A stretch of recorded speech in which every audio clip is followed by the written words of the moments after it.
नमस्कार प्रिय दर्शकों, आज के इस कार्यक्रम में हम चर्चा करने जा रहे हैं वृष राशि वाले जातकों के लिए मार्च का महीना कैसा रहने वाला है। क्या क्या शुभ संकेत मार्च महीने में आपके जीवन में घटित होने वाले हैं और किन किन बातों का रखना होगा आपको ध्यान। आपका स्वास्थ्य, करियर, फाइनेंस, भाग्य, शिक्षा, यात्रा, दाम्पत्य जीवन और प्रेम संबंधों की गतिविधि किस प्रकार आपके सामने मार्च महीने में प्रदर्शित होगी, ये बताने से पहले एक शुभ सूचना आप तक अवश्य पहुंचाना चाहूंगा। 13 मार्च 2023 ये वो तारीख है जहां से मार्च के महीने में आपके जीवन में बहुत बड़ा बदलाव आने वाला है। क्या गतिविधियां घटित होगी, ये भी हम कार्यक्रम के मध्य में जानेंगे। सबसे पहले चर्चा करते हैं वृष राशि वाले जातकों के लिए स्वास्थ्य दृष्टिकोण मार्च के महीने में क्या संकेत दे रहा है। आपके लग्न के स्वामी होते हैं शुक्र महाराज, जो कि वर्तमान समय में उच्चस्थ होकर आपके एकादश भाव में बने हुए हैं, किंतु 12 मार्च को ये आपके द्वादश भाव में चले जाएंगे। ऐसी स्थिति में 1 मार्च से लेकर 12 मार्च की गतिविधि में स्वास्थ्य दृष्टिकोण आपका बड़ा पुष्ट रहेगा, किंतु 12 मार्च से के पश्चात आपको थोड़ा सा स्वास्थ्य का ध्यान रखने की आवश्यकता रहेगी। अपने खान पीन का और स्वास्थ्य का ध्यान रखना इस समय में आपको आवश्यक रहेगा। बात करें यदि करियर दृष्टिकोण की स्थिति क्या संकेत दे रही है, तो आपके कर्म भाव के स्वामी कौन है? शनि महाराज पूरे 30 वर्ष पश्चात आपके कर्म भाव में प्रवेश कर चुके हैं। बहुत से कार्यक्रम भी आपने देखे, 17 जनवरी से ऐसा होने वाला है, वैसा होने वाला है, किंतु उसकी अनुभूति आपने नहीं करी। किंतु अब ये अनुभूति 13 मार्च से आप निश्चित रूप से करने वाले हैं। शनि महाराज वर्तमान समय में अस्तगत अवस्था में चल रहे हैं। 13 मार्च से ये उदय हो जाएंगे और आपके कर्म भाव में ससा महापुरुष राजयोग लगाकर 100% आपके जीवन में एक बड़ा बदलाव लाने वाले हैं। इसकी अनुभूति भी आप अवश्य करते हुए पाए जाएंगे। तो कर्म क्षेत्र के दृष्टिकोण से मार्च महीने की 13 तारीख आपके जीवन में बहुत महत्वपूर्ण तारीख है, इसे नोट कर रख लीजिएगा।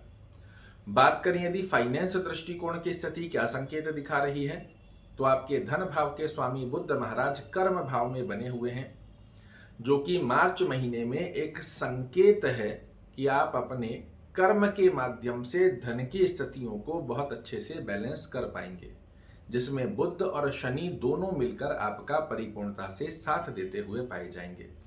धन से संबंधित कार्यों में आपको रुकावटें नहीं देखने को मिलेगी। बात करें यदि भाग्य स्थिति का योग किस प्रकार के संकेत दे रहा है, तो आपके तो भाग्येश भी शनि महाराज होते हैं और 13 मार्च से ये उदय होने वाले हैं। तो जहां एक तरफ कर्म क्षेत्र में श्रेष्ठ कारक लाभ, तो वहीं दूसरी तरफ भाग्य का मिलेगा आपको परिपूर्णता से लाभ। निसंकोच होकर कह सकता हूं, सोने पर सुहागा जैसी स्थिति भाग्य और कर्म के संगम से आपके जीवन में एक बड़ा बदलाव लेकर आने वाली है। बात करें यदि शिक्षा दृष्टिकोण की स्थिति क्या संकेत दे रही है, तो आपके विद्या स्थान के स्वामी बुध महाराज आपके कर्म भाव में बने हुए हैं। अपनी कर्म की दक्षता के दम पर आप अपने जीवन में एक श्रेष्ठ परचम लहरा दें, इस प्रकार की अवस्था का योग आपके लिए निर्मित हो चुका है। किंतु फिर से ध्यान दीजिएगा, अपनी कर्म दक्षता के दम पर मेहनत का आपको परिपूर्णता से लाभ देखने को मिलेगा। भाग्य भरोसे नहीं, मेहनत के दक्षता पे के दम पर आप अपना विद्या क्षेत्र में श्रेष्ठ परचम लहरा सकते हैं। बहुत श्रेष्ठ समय है।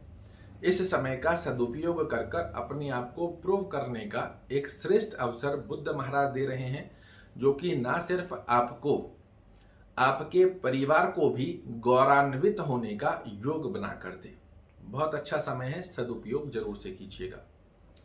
शिक्षा के पश्चात बात करें यदि यात्रा दृष्टिकोण की स्थिति क्या संकेत दे रही है, तो आपके यात्रा स्थान की अवस्था में मंगल महाराज लग्न में विराजित हैं और इसके पश्चात में ये चले जाएंगे 13 मार्च को द्वितीय स्थान में।